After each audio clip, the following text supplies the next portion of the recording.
Yo, hey guys, what is up? It's JJ Tech here, back again for another brand new video. And yeah guys, today, as you can see by the title and thumbnail, we're revisiting the PS5 a whole 1 year later, guys. Yes, 1 year later. I can't believe it's been a year since I've owned this PlayStation 5. Man, time flies by super fast. But yeah, today, as you guys know, is my 1 year later review. I usually like to do this series where I usually do a 3 month later, a 6 months later, and then I go for that 1 year later. Now, I did do a 3 month later on this PS5. I don't quite remember if I did a 6 months later. I think I didn't want to do that because I wanted to wait for the full year. And yeah, guys, it's finally here. And yeah, I'm gonna let you guys know how this PS5 has been over 1 year. So I already have a review of this PS5 and comparisons, with the Xbox, the PC, some other things. So I'm not going to be going in depth with all that kind of stuff that I talked about in my review video. If you haven't watched those videos, link down below to those. What I mean by that is I'm not really going to be talking about the technical stuff. I'm just going to let you guys know my experience and how it's been over the past year. And that means I'm also going to be talking about the controller, how it's been, how it's held up. Same thing with the PS5. Does it sound like a jet engine like the PS4? All that kind of stuff is what I mean by my experience with it, as well as games, what games have I bought for it, stuff like that. So with no further ado, let's get into the video. Alright guys, so the first thing I have to start off with is this bad boy right here, the PS5 controller itself, because let's be honest, this is what your hands are going to be using 24/7 as you're playing the games.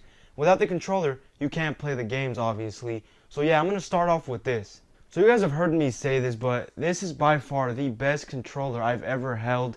And you guys know I love my Xbox controller, my Xbox One controller to be precise. I love the Xbox One controller and how it feels.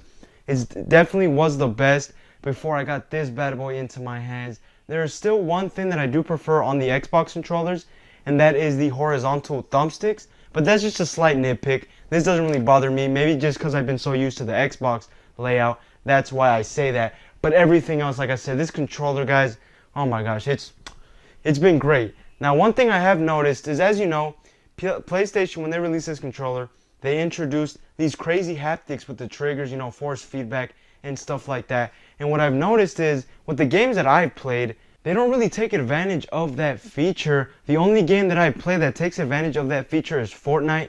And I don't play Fortnite anymore, but when I did play a year ago, yeah, that's the only game that's the only game that I used to play that took advantage of the features, that. But other than that, like Warzone, I have this game called SnowRunner.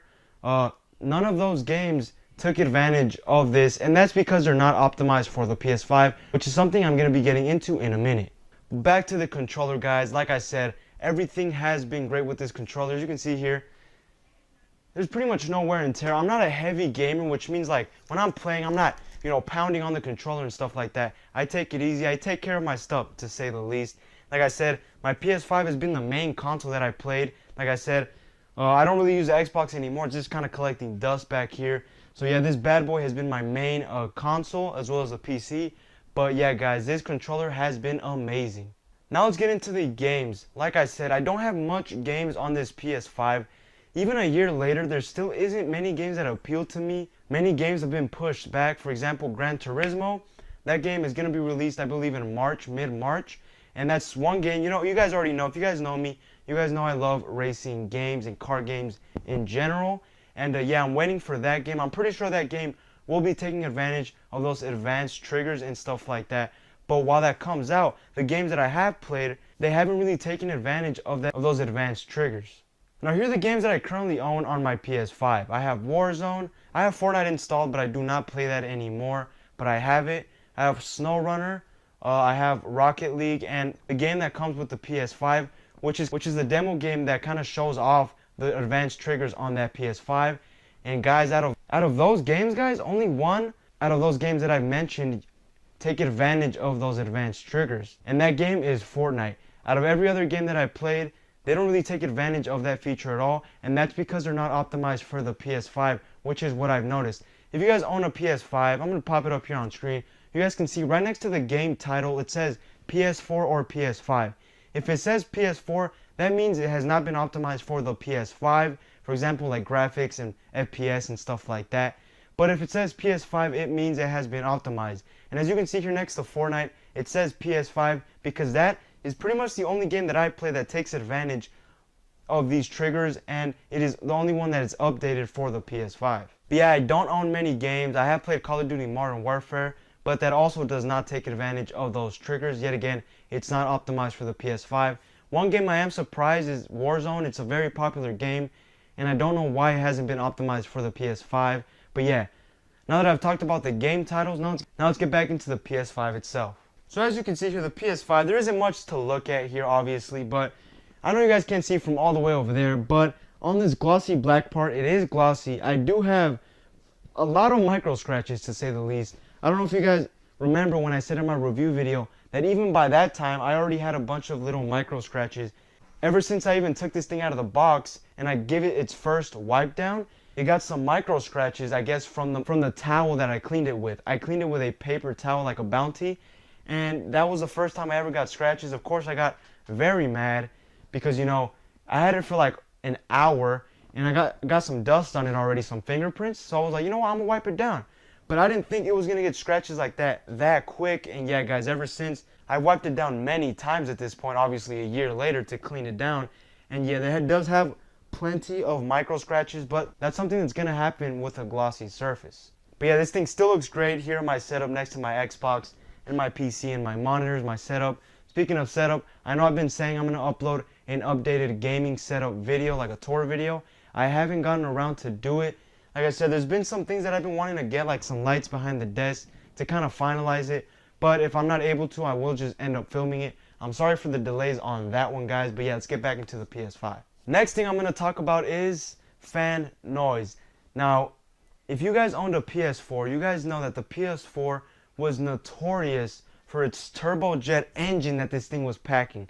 What I mean by that is, for some reason, even when you played a light game on the PS4, I believe the PS4 Pro kind of fixed this issue, but with the PS4 and the PS4 Slim, whenever you launched any game, all of a sudden the fans just started to whir up and just go extremely fast. And as you know, after a while, it started to sound like a jet engine, guys. Like if it was about to take off. And you guys are probably wondering, well, how has the PS5 been over that 1 year? Does it still have that same problem like the PS4? And no, guys, I am happy to report that the PS5 no longer has that issue, guys. And I have given it a little wipe down from the inside. I have gotten a can of air and I've kind of sprayed it down from the inside as much as I could. Obviously, it doesn't really have much dust at all because it is only a year old. But yeah, guys, this thing is super quiet. Even when I'm loading up a heavy game like Warzone, for example, which is over 100 gigabytes, guys, after playing like 3-4 hours, that thing is extremely silent, guys. And keep in mind, guys, I play like this. I play from here. My PS5 is right next to my right ear, and I can hear everything, but here's the thing, I don't hear anything at all because this thing is super quiet. In fact, the Xbox One is actually louder, even though the Xbox is already very quiet. But luckily, this PS5 does not have that problem. It has finally been fixed. Thank you, Sony. Now, I didn't own a PS4, but I have a bunch of family members and friends that do own a PS4, and have obviously played on them, and yeah, guys, I can definitely confirm that's an issue. But yeah, guys, that has now been fixed on the PS5. I know many of you were going to wonder how the fan noise is on this thing after a year, and like I said, it's been great, but yeah, just thought I'd point it out. Now, you're probably expecting me to say something negative about the PS5. You're probably thinking, well, JJ, has there really not been anything you haven't liked about the PS5? And to be honest, guys, nothing. I love this PS5. There really is nothing that I found that I hate or absolutely dislike. Like I said, it only keeps getting better and better. And what I mean by that is with the software. As you know, this thing has gotten a good amount of updates since its release date. It's gotten like 3 major updates. I say major, but they've been kind of major bug fixes. And they've kind of cleaned up the UI a little bit more. They're already constantly updating it, so it just keeps getting better and better. So yeah, as you know, they recently added the feature finally. So if you want to expand your SSD on this thing, you can open it up and finally expand it. PlayStation finally added that feature in settings, so if you guys want to expand your storage, the SSD on this thing, you can finally do that. But speaking of software, how has the UI on this thing been? And I will be getting to the gaming part of this thing in a little bit, but let's talk about the software first. So I did do a UI walkthrough video about a year ago, like pretty much like 2 days after this thing was released. I released that video talking about the software, going in depth, talking about the features, So I'm not going to talk about too much about that. If you guys want to know about the software in depth, go check out that video, link down below.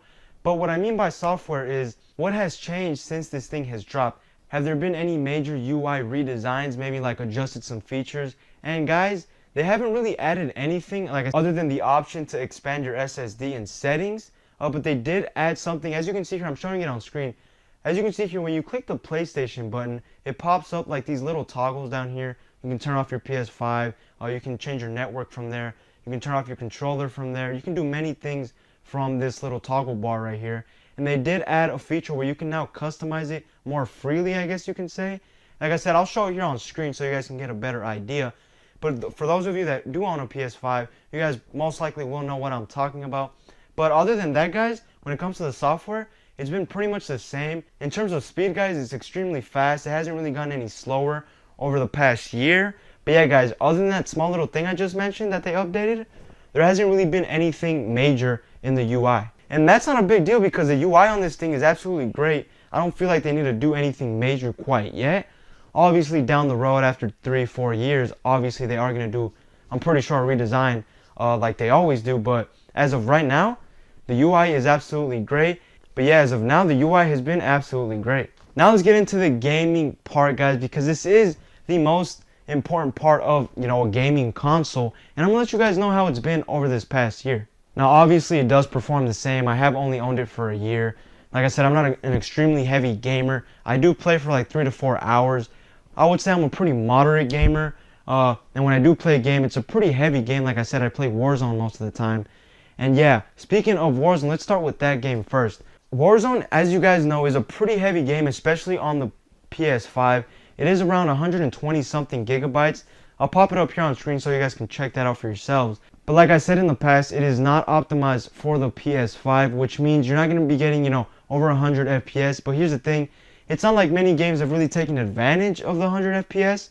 As you know, the PS5 claims to get over 100 FPS, 120 to be exact. And there's really been no games that have gone over 70, if I'm being honest. So as of right now, pretty much all games run on 60 FPS max. And yeah, guys, this thing runs extremely smooth. Like I said, obviously it's gonna run smooth. This thing is extremely powerful. It's gonna have no problem running even a heavy game like Warzone. But yeah, guys, there's not much to say when it comes to the gaming department just because it's been super flawless. There isn't really anything bad I have to say when it comes to the gaming department. Every game that I played on this PS5 performs great. I played many games. I've downloaded demos and stuff like that, even though right now I only own like 3 or 4 games.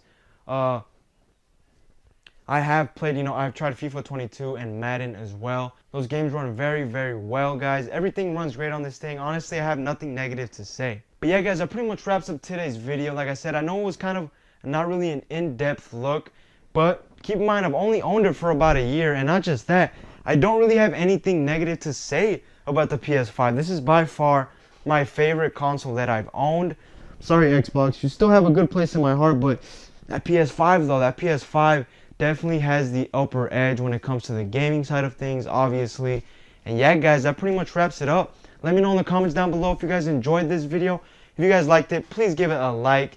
And yeah, guys, let me know if you guys want to see more videos like this. Maybe I will be doing a 2-year later update on my PC, so stay tuned for that. It hasn't quite been 2 years, but I'll let you guys know. But when it is 2 years, I will be doing a 2-year later video on that PC. But yeah, guys, definitely recommend the PS5 10 out of 10. Also, let me know in the comments down below if I missed anything important. Feels like I've covered everything, but yet again, let me know in the comments down below. But yeah, guys, just like that, this video is over. I'll catch you guys in my next one. Peace out.